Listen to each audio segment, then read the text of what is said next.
Hello everyone, my name is Claudius Cazan, and today we're following up on video number 2 that I created, and we talked about the treble clef. But today we're going to talk about the bass clef, we're going to talk about the grand staff, and we're diving into the world of rhythmic notation. I've reserved a few videos about rhythmic notation since it can get quite complicated, so please stay tuned.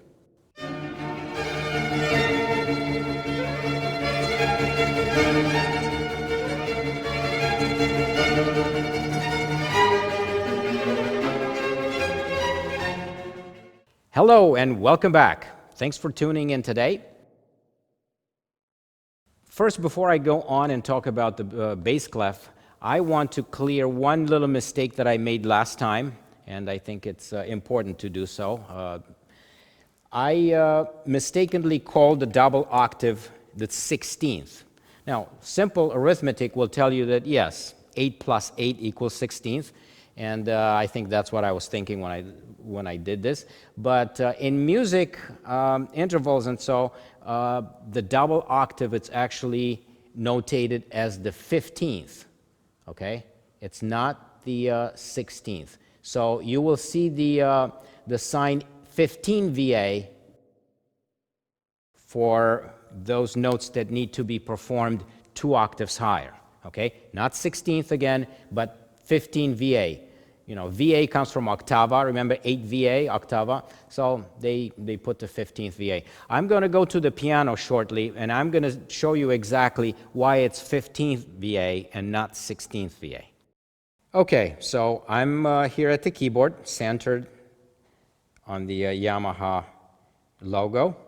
Okay, and last time, if you remember, we talked about the concept of the octave, and we picked any pitches. Let's pick G right now, okay, and go up 8, 1, 2, 3, 4, 5, 6, 7, 8, okay? So these 2 pitches are exactly an octave apart, right?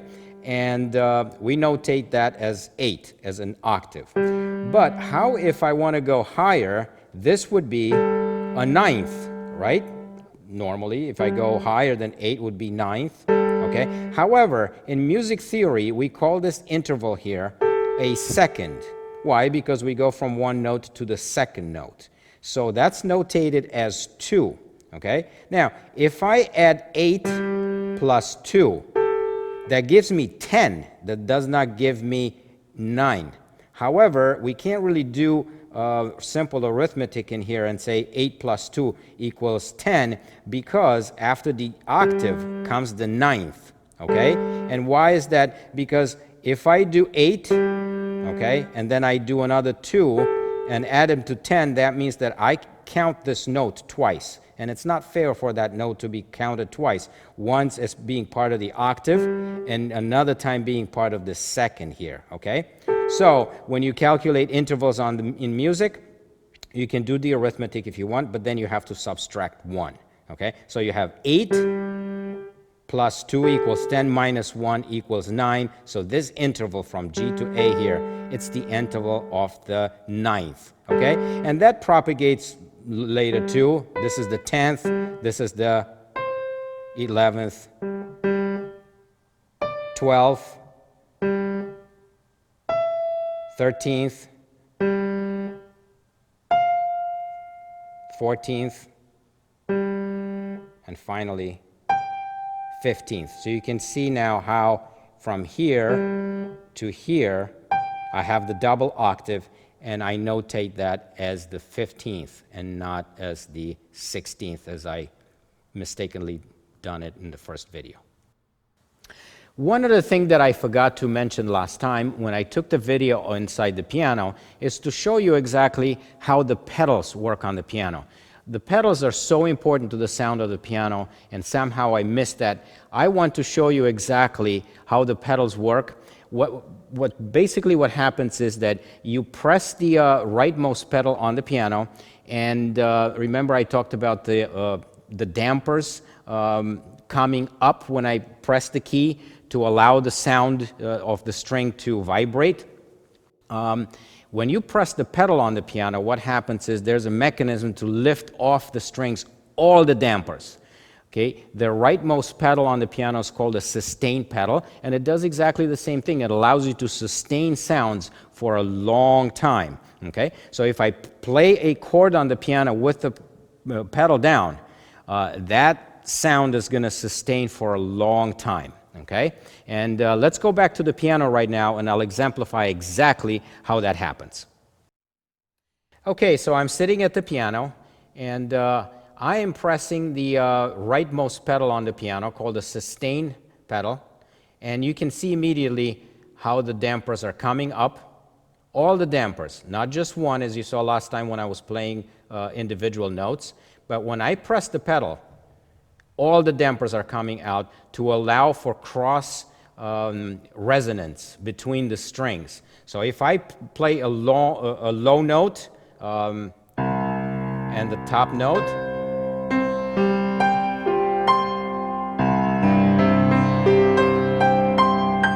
all these notes are performed with the pedal completely down. You can see how rich the sound is and how the piano just resonates across many, many strings. If I release the pedal, then everything gets silenced again as all the dampers are coming down on the strings and mutes everything. Okay? So here's a little piece that exemplifies how we perform with the pedal up and down on the piano.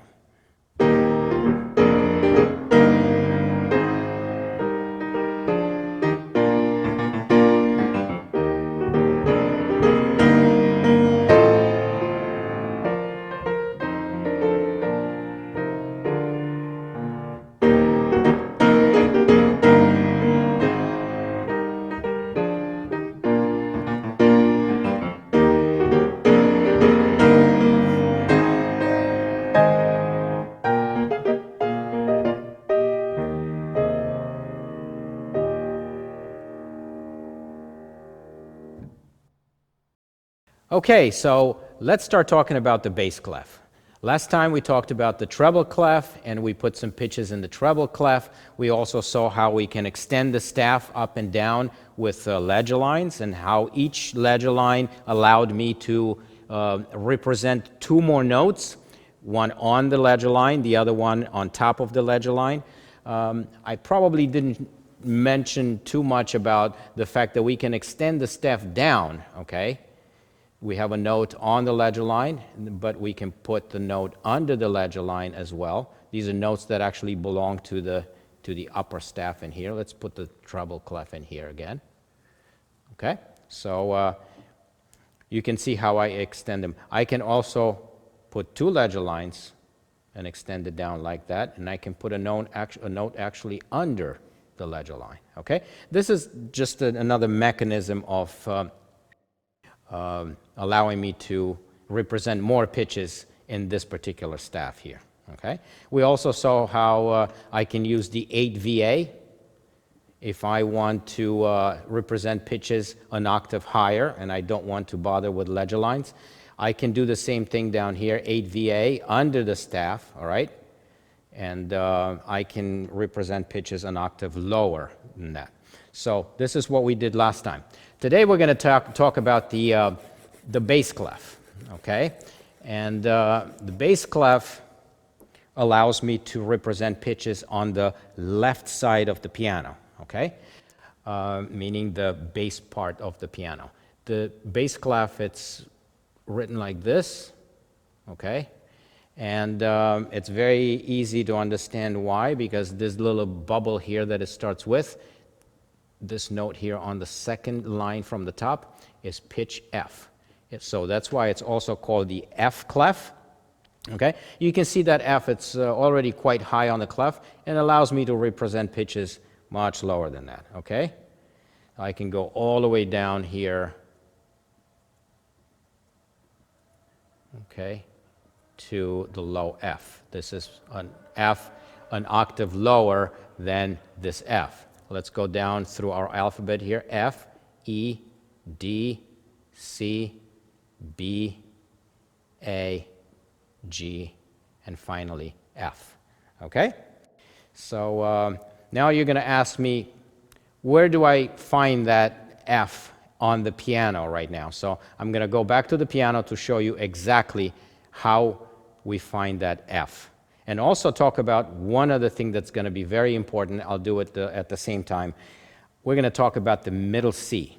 Okay, we didn't talk last time too much about middle C. I think I showed you middle C, but I did not talk too much about it. Middle C, it's exactly stays right between the two staves, the bass clef and the treble clef, if I were to use this in here, okay? So middle C can also be represented with one ledger line under the treble clef. It can also be represented with one ledger line above the bass clef, okay? So that's why it's called middle C, because really it resides exactly in the middle between these two staves. Now, one thing that's kind of important to notice is that in actual music, printed music, you will never see these two staves this close together. It's nice that they're close together here because it allows me to put a ledger line exactly between them, and you can see how evenly spaced it is. But in print, these staves are usually farther apart to allow for more ledger lines to be placed on the top staff, and also more ledger lines maybe on the top staff, and here more ledger lines on the bottom staff, and so on. You'll never see them this close together. They're always a little farther apart, okay? So that's important to note.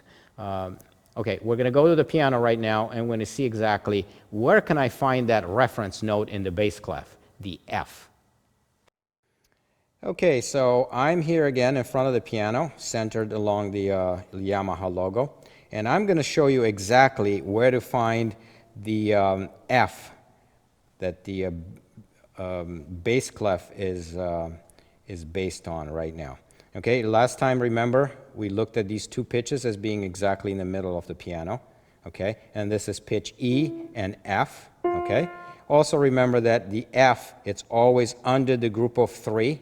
Okay, so every F on the piano will always be under the group of three. There's another group of three here that says F, another group of three here, and this is F. Okay, however, this is not the F for the bass clef. The F for the bass clef, it's exactly an octave lower than this. So 1, 2, 3, 4, 5, 6, 7, 8. I arrived at another F, right, under the group of three. This is the F that I put on the board for you to show you where the F clef is, okay? So that's the F that we're interested in right now. Remember this F, because this is going to be one of your very important reference notes when we talk about the grand staff, okay? So now let's look again at middle C. If this is E and F, right? E, D, C. This is your middle C, the one that stays right between the two staves, the treble and the bass clef. All right, this is the one I was talking about. So this is very important. It's called the middle C for two reasons. Number one, because it sits exactly in the middle between the treble and the bass clef. And it also happens to be the most middle of all the C's on the piano, right? So if you look at C's in here, this is a C. Go up, that's another C.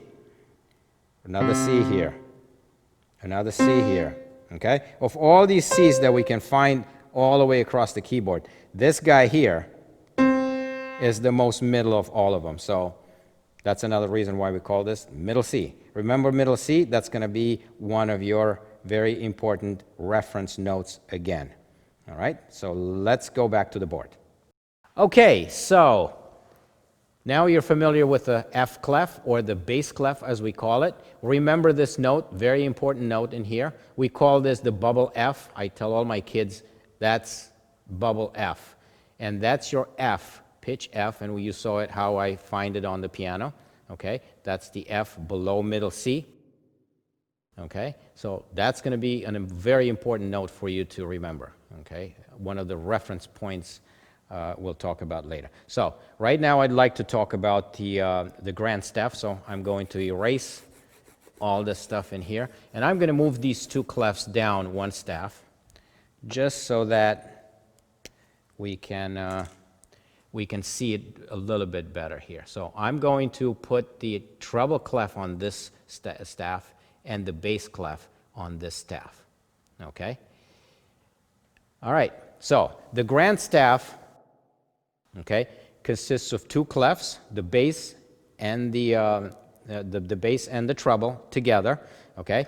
And for me to qualify this as a grand staff, I need to connect these two with a line here that needs to be in there.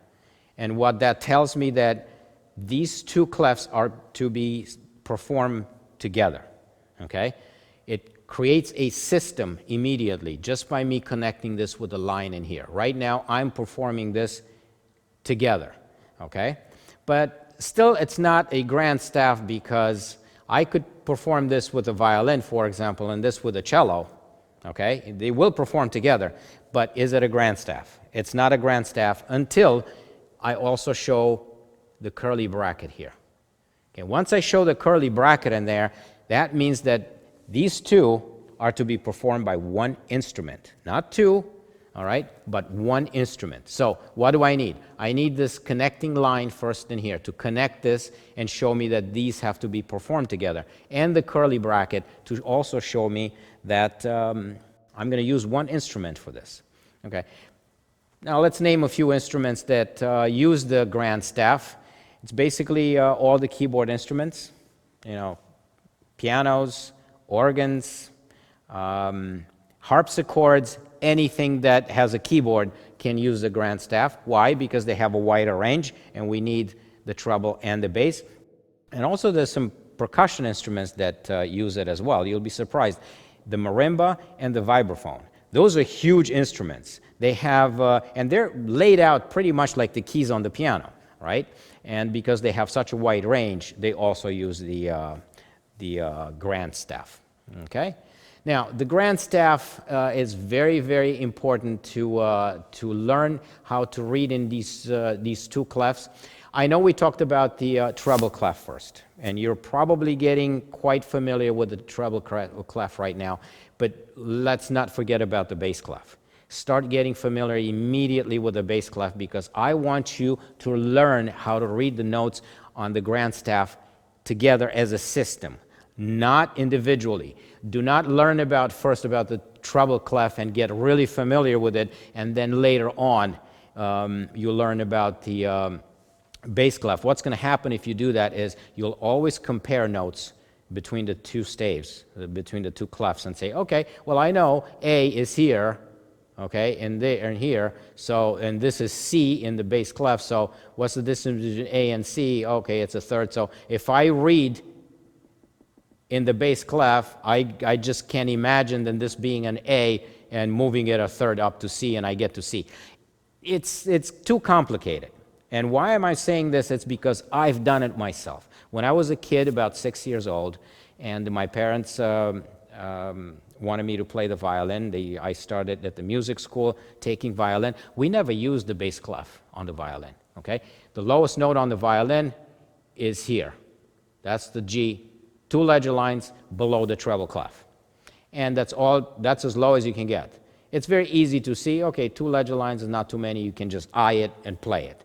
And so for the other ledger lines, you know, it's... but when my sister started taking piano, a year later, I got very interested in playing the piano as well. Of course, she had more priority than me because that was going to be her instrument, and piano was going to be my second instrument. So I was practicing whenever she was not practicing, which was very rarely. Anyway, I was already very familiar with the treble clef. Okay, so I knew all the notes. I didn't have to calculate anything. I knew everything. When this was thrown in at me, I started saying, oh, okay, you know, me being a wise guy, I immediately found a little shortcut of how to figure all these notes based on the notes that I already knew in the treble clef. So I always did a little calculating between two of them, and I always got it right, but I was a little slower, okay? That's because I was already very used to the treble clef. If you guys make an effort from the very, very get-go to learn these two staves as a system, as the grand staff, you will be so much better off, and I think you'll be learning it better and faster. Okay, to help you with that, I'm going to show you a system that I think will work good for you. It didn't work for me again because I learned in a different way. But as I've taught music theory through the ages, it seemed to work quite well for other students who are exposed to this for the first time. So I'm going to assign a few very important notes, which we're going to call the reference notes, okay, in both of these clefs. And I want you to remember them and learn them so well that you do not have to think too much when you identify them. Okay, so let's go from the bottom up. Let's put a low note in here. This is your low G, okay? This low G on the piano sounds like this. Okay, it's pretty low, far low on the keyboard there. This is on the fifth line here on the bass clef. That's your G. So remember that. That's a G, okay? Another one that you already know about is this F here. That's your bubble F or the clef F, right? The F for the F clef, that's very important too. Okay? You already know about middle C. Remember, we're going all over this grand staff right now. Middle C, very important. And it can be represented with one ledger line under the treble clef and one ledger line above the bass clef, all right? Remember middle C, very important. What other notes do we know from last time? We know A440. We talked about that on the third space from the top, A440. You don't have to put the 440, I just did it, you know, for fun. But it's A, and that's right in the middle of the piano, right about here. Okay? You also know about G, all right? G is one note down from it because that's the note that the G clef takes its name from, right? And that, it starts right about there. It curls around that fourth line from the top, right? That's your pitch G right there. So right now we have 1, 2, 3, 4, 5 notes that we already talked about, that you already know about. Let's put a few more that I want you to really know. How about this first line on the very, very top here? This is a high F, okay? Going to the piano, this is your F here. Okay? So now you know 6. Let's put a couple more. How about one here on the line, okay, on the fifth line on the treble staff? This is your E, okay? And this is your E, really 3 notes from middle C. So you go to middle C, you go 3 notes up, and that's your E right there. And let's maybe create another one in here, okay? Let's do one on a space this time, okay? How about this guy right here, okay? This is going to be another C, and look at this. You have middle C right here, and you have another C in here, an octave lower than that. So learn this one quite well too, okay? Because it's nice to have something in between these 2 notes somewhere. So 1, 2, 3, 4, 5, 6, 7, 8 notes. If you learn these 8 notes really, really, really well, it's going to be easier for you to, you know, calculate notes up and down in either clef until you learn them all and you don't have to calculate anymore. If you practice every day, you know, looking at these, going to your keyboard, playing them, and then picking pitches between these and going to the keyboard, I guarantee you in about 2-3 weeks, you will know all the notes that we can represent on these 2 clefs very easily. So put this effort in first, just to ensure that you can really notate and identify notes in the grand staff between the bass and the treble clef equally well. This would be so fantastic and so good. This will get you going really well into understanding pitches and reading pitches and so on. It's going to be very important later on. Your life is going to be so much easier when I start talking about triads and 7th chords, and we're going to put them in four parts. And so if you already know where these pitches are notated and where they are and where they sound on the keyboard, so much easier. Okay? So that's very important. Please do this part. Okay, so let's look at these notes really quickly just to show you how easily you can calculate all the other notes based on these reference notes that we put all over the grand staff in here. So we're starting from the low G, okay? Now you can go up to your A right there. So you can calculate this note. This is your A, okay? And your B as well. This is your B. You already know the C. No need to know that one, right? You can go up to the D right now because you know the C, So this is all up, one note. You can also go down for the next E, all right? You can go down one note from the F, all right? You don't have to go two notes from the C up. You can just go one note down from the F to the E, okay? So that's good. You already know F. Now here you have to know G, which is one note above your reference bubble F note right there. So this is your G, and your A, right? Right there. So GA calculated based on that one.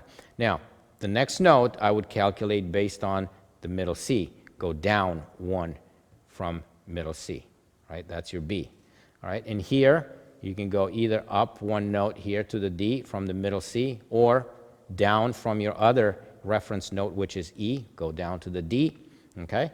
The F in here, again, you can calculate either from the G, remember the G clef and the, you know, the scroll around the G there, either one down from the G or one up from the E, either way. Now, that's going to be very easy because you have two reference notes on either side. A, it's no problem, you already know it, that's the A440. So in here, you just need to go up a little more. B, right above, C here, D here, E here, and F. If you really think that's too much to calculate, too many notes in between, just create yourself another, make an effort to create maybe another reference note. Let's say, let's play the C. Let's do the C because we've done two C's, right? So if you have another C in here, this would be great. So this would be another reference note called C, right? Now notice something. Don't confuse these two. This is a C, but it's on the third space because it's on the bass clef. This is a C on the second space because it's in the G clef, okay? So you'll have to be careful right now because you've introduced a little bit of a issue here. You're calling these notes. It's very easy to confuse these two, okay? Especially if you're new to music notation, you want to do it quickly. Sometimes it's easy to, it's not easy to see whether it's on the second space or the third. So be very careful in here. If it's in this clef, okay, it's on the second space, that's your C. If it's in the bass clef, it's on the third space from the top. That's another C, right? So this is how I would calculate all these other notes. And of course, don't forget your ledger lines and the notes that can be represented under the staff and so on. For those right now, just calculate. That's fine. You don't need to create any reference point. Actually, I'll give you one more. How about this one? This is so cool. Two ledger lines below the bass clef. Just take that one as a reference note. That's your very low C, okay? And that sounds like this. Wow, okay? You basically have another octave to go after that, and you're at the edge of the piano. So this is a C. Then you can go up and calculate all the notes, So this low C here, it's exactly an octave lower than this C over here. All right? So have that another reference note in there just for the fun. Okay, you have this G reference note in between, right? So you can calculate down G, F, E on the first ledger line, okay, D right below it, and then C on the second ledger line below the bass clef. Okay, so learn all these notes, how to calculate up and down based on your reference notes, and you'll be good to go. Okay, and I'm pretty sure that's all I wanted to talk about the grand staff and how we position pitches on the grand staff and how the two of them tie together with this middle C in the beginning that can be represented either on the treble clef or on the bass clef. Okay, so that's it. Okay, let's dive a little bit into rhythmic notation. I'm not going to talk too much about rhythmic notation today because I have a few videos slated for rhythmic notation, but let's make a nice introduction today. Okay, why do we need rhythm in music? Okay, so far we've talked about pitches, and we're pretty good about putting pitches in there, but would that be enough to make music? If I just know how to play chords, static chords with all these pitches, assume that I found pitches that really go well together, and I play them really nicely on the piano, would that really make music? You could say, yeah, it does in a way. It's a very static way of listening to music. Maybe if you want to go to sleep, you can just listen to pitches, and you don't have to move them too much. You can just let them sit there. But really, if you want dynamic music, music that moves you, music that propels you somewhere, you really need an element, the element of rhythm. The element of rhythm is just another dimension of music. Pitch, of course, it's one of them, but the rhythmic aspect of music, I think it's even more important. You can make music with just rhythm and leave all the notes out. This is how percussionists do it. A drummer, for example, there's not much pitch in drumming. It's more about rhythm and about keeping a steady pulse. All right. So music, it's about a pulse, a heartbeat. All right, that keeps going and going and going, and based on that, we can create all kinds of emotions and all kinds of stuff, from very slow evolving music to very fast and dynamic and even stressful music sometimes too, depending on how we what kind of rhythmic patterns we pick and to play with and so on. So the rhythmic aspect of music, it's very, very important. But for us to understand how the rhythm really gets created in music and so on, we need to understand the concept of the pulse. Okay, we need a steady pulse to represent a melody, to represent an idea, and so on, right? If the pulse is very vague or it changes all the time, we are a little bit unsure what's going on there musically. Now, some composers, especially modern composers, do exactly that. They want you to go through that experience of being transported into a world where rhythm might not be so important or so strict, okay? And they create music specifically for that. But mostly for the classical music of the 16th, 17th, 18th, 19th centuries, the rhythm was so important and it was quite exact.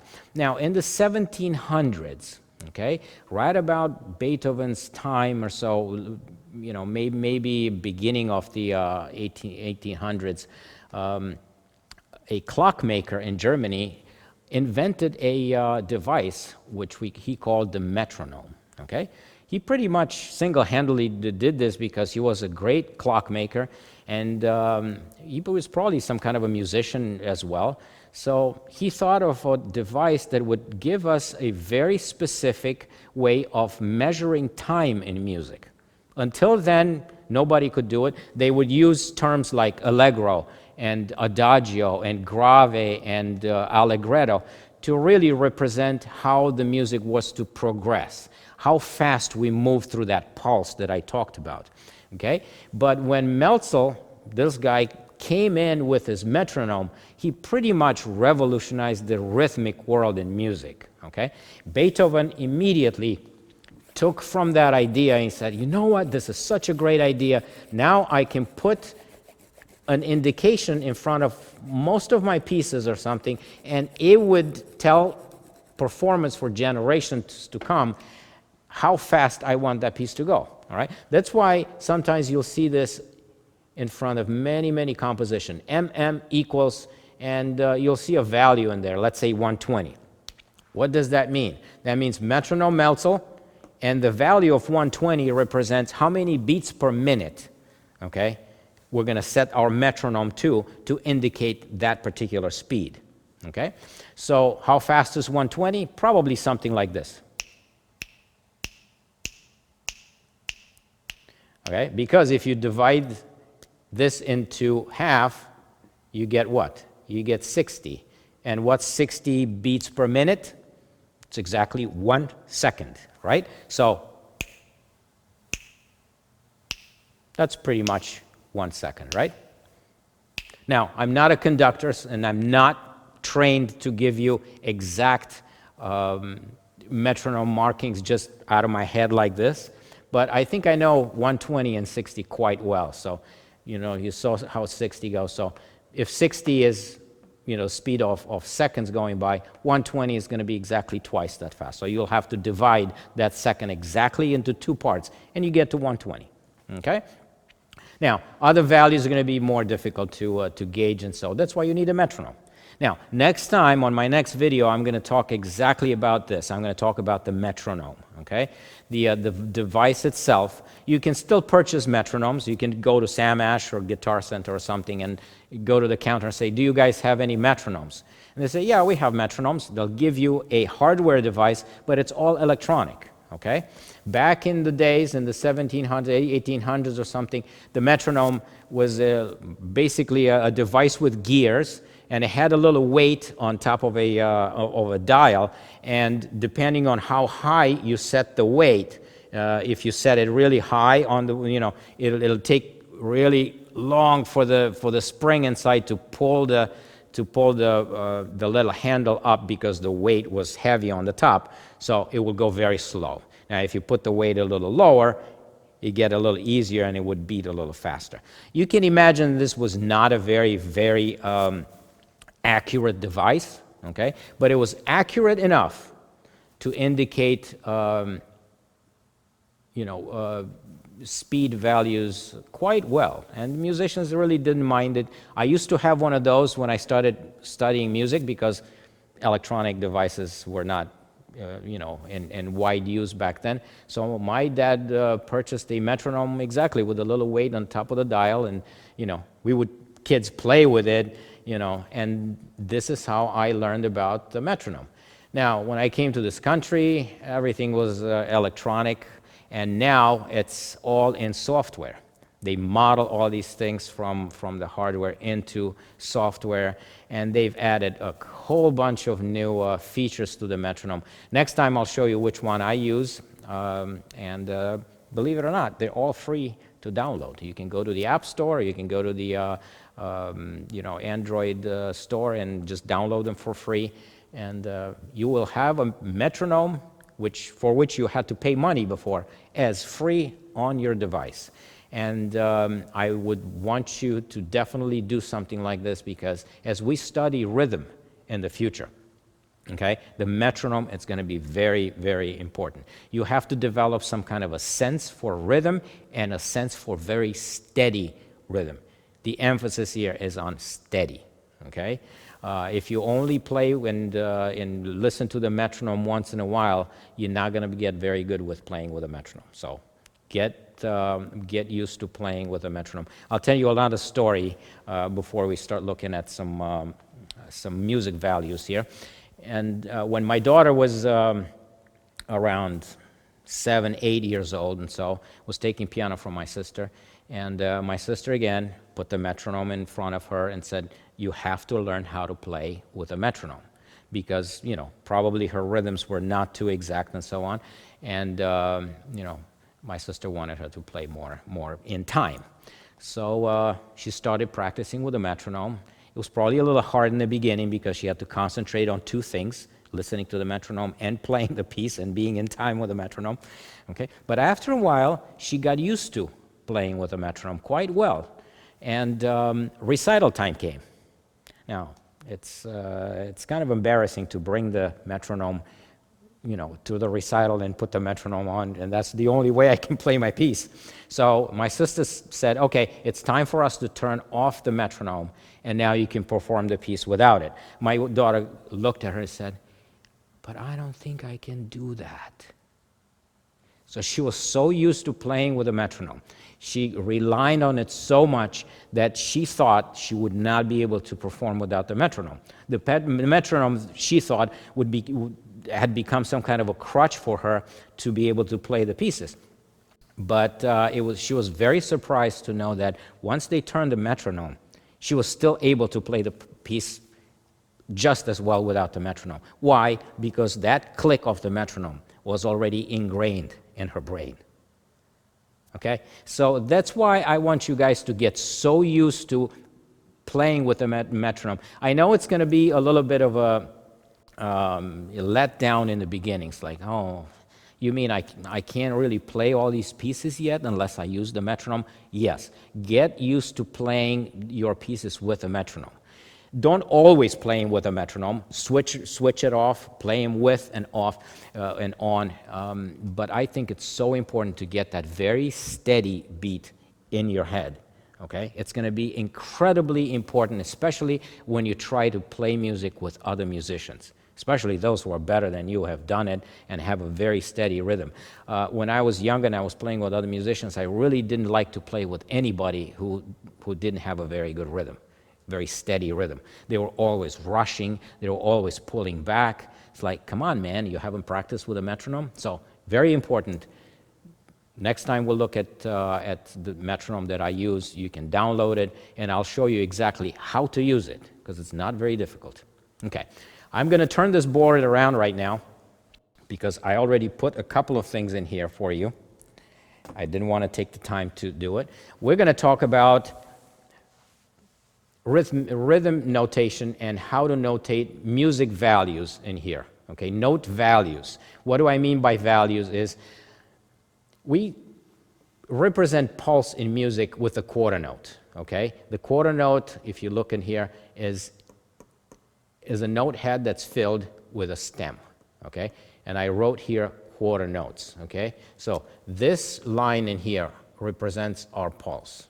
For now, okay, just to make things a little simpler, okay, we designate our pulse to the quarter notes, okay? So if I want to play 4 quarter notes, for example, very steady on the piano, I can do this. Okay? I just played 4 quarter notes. 1, 2, 3, 4, at a specific tempo, okay? But over here, I'm going to start first from the whole note. A whole note is notated with an empty note head with no stem or anything, right? It's called a whole note, and it's equal to it's equal to 4 quarter notes.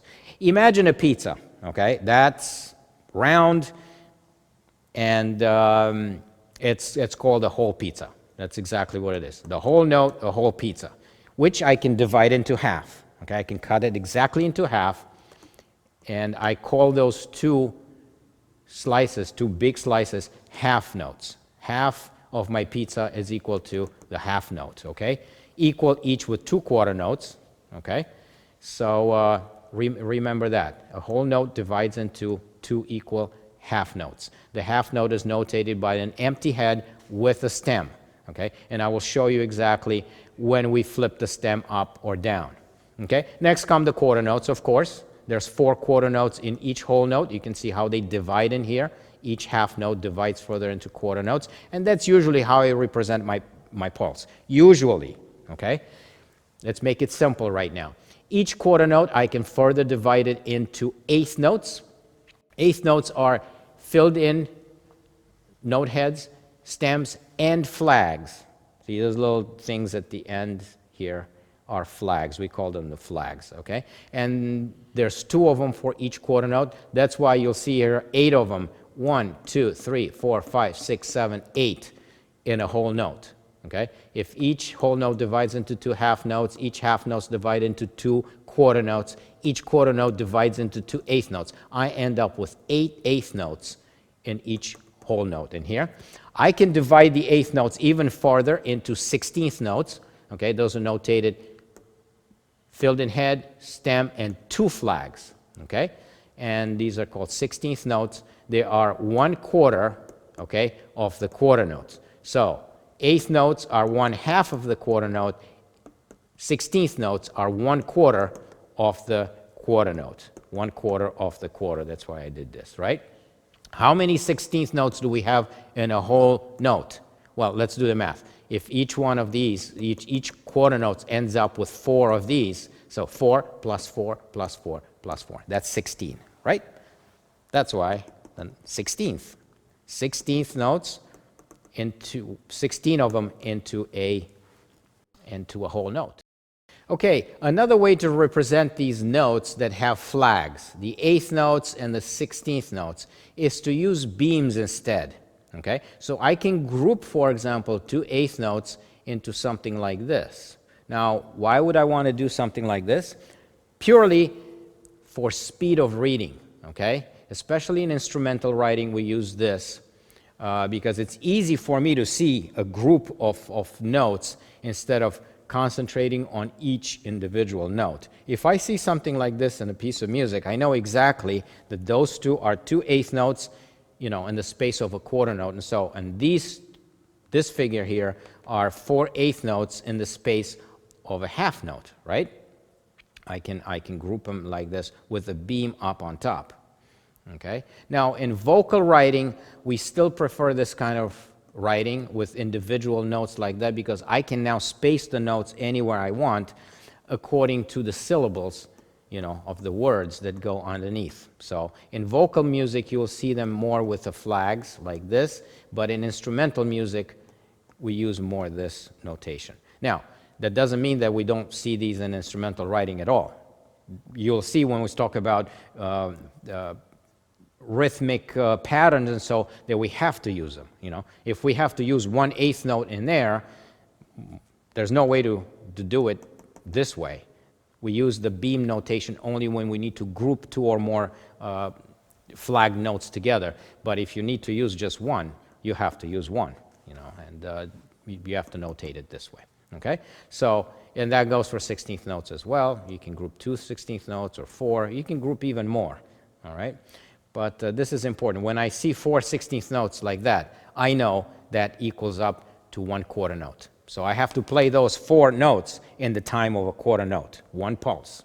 Okay, so we will see a lot more of this happening. Once we start talking about rhythmic patterns and things like that, you will know exactly how this is happening. Now, I'm going to turn the board around. One other thing I want to talk about before we wrap it up for the day, and this is about the direction of the stems.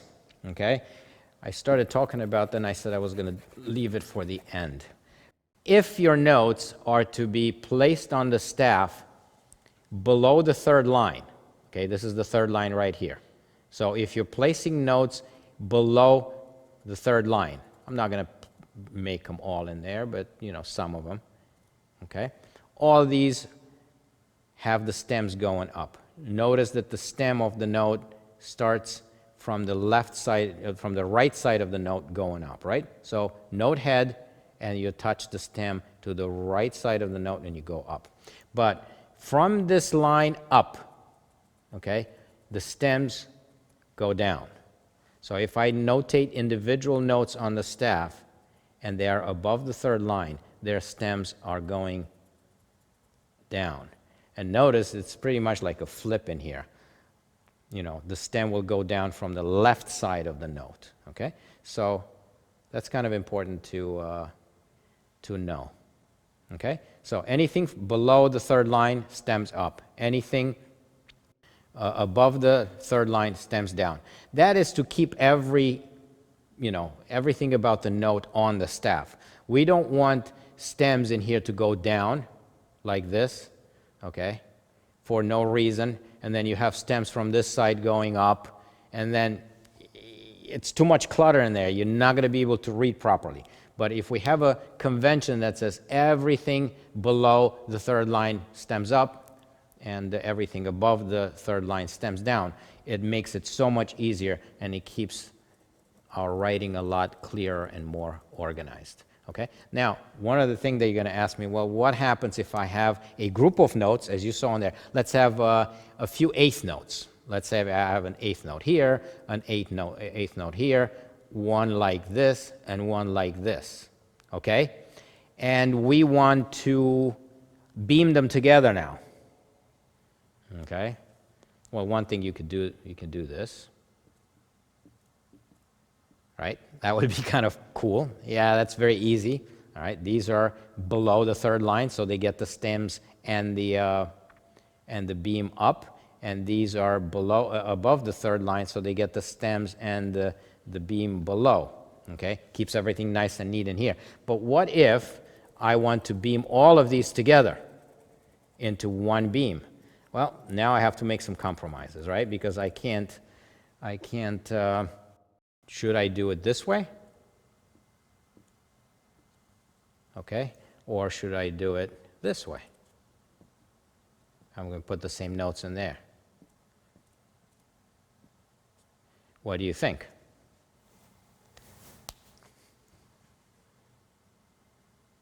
Okay, if I were a computer, I would do it this way. Why? Because, all right, this one definitely, would get the stem up like in here. This would definitely get the stem up in here because it's farther from the third line than this one. This one would definitely get the stem up. It's the same distance from the third line as these two, so that's an even battle between the two. But in here, look at this. Okay, this one, okay, it's a little farther from the top than this.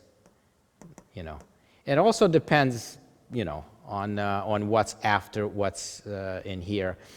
If this is your bottom staff, by the way, as it is in here, I would probably want to keep everything down just so it doesn't interfere with anything up on top. All right. So it all depends on what's coming, where you're coming from, where you're going, and so on. So this was kind of tough to decide which way it goes. I would prefer it this way myself rather than the other one. But again, it all depends on where you're coming from, where you're going, where are the notes. It's probably, if you continue to go up in here, then you'll have the stems going down. It's probably neater and more organized if you keep the stems in the same direction, okay? And then flipping them all the time and so. But, it's not a big deal if you do. So remember, if you group more than, 2 notes and they all come from different parts of the staff, you have to make a compromise into how you do it. You can always go online, or you can always pick up real music and see how computers do it this day. All the music that's printed now, it's computerized, and the computers have all these algorithms built in. When you go to Finale or some Sibelius or whatever, and you input these notes and you tell it what value, the computer immediately writes it for you with the correct spelling in there, so you don't have to worry about it. Sometimes I even go in and I say, wow, why did it choose to do it? It's nice, it's great, but why did it choose to? Now you have to study why the computer chose to put the stems one way or the other, and grouping them and all that stuff. It's very interesting, okay? So let's wrap it up for today here, because we've talked a lot about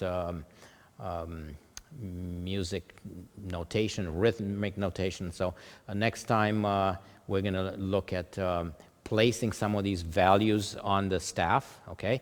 And we are going to introduce a very important topic, the topic of the meter, okay? What do we need by meter? And we'll talk about the time signatures, okay? That's all next time. Well, I hope you guys had a great time listening to me in this lesson.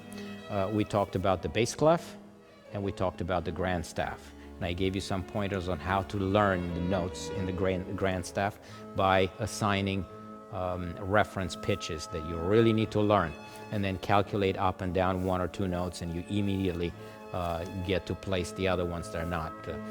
Eventually, you will learn all the notes, and you don't have to calculate and do anything. But until you do, it's nice to have some reference pitches, okay?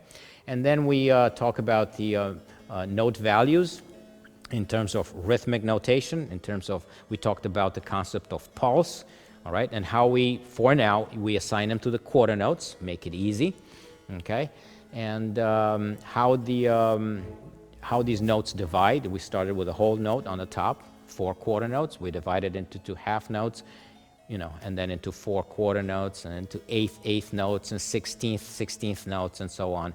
And you also saw how I can represent these flagged notes, the ones that, the shorter ones that have flags, I can represent them also with beams instead of flags. And also, we talked about how we should place the notes on the staff according to the height of the note in comparison to the middle line, the third line. Stems either going up or going down. Okay. I hope you guys enjoyed this. I will see you on my next video. And until then, I want you guys to stay safe. I want you guys to stay healthy. And I'll see you on the next video. Thank you so much.